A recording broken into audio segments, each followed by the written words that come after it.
Here I'm having 2 red beads. To make it 4, I need 2 more.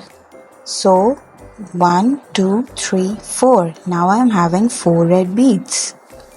Here to make it 3, I'm having 2 beads here, 2 green beads.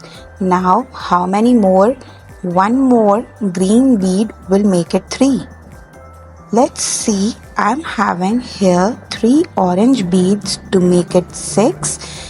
I'm adding here 3 more. Now these are 6 orange beads. 7. If I'm having 2 beads here, 2 yellow beads, let's add more. 3, 4, 5, 6, 7. See, I have added 5 more beads.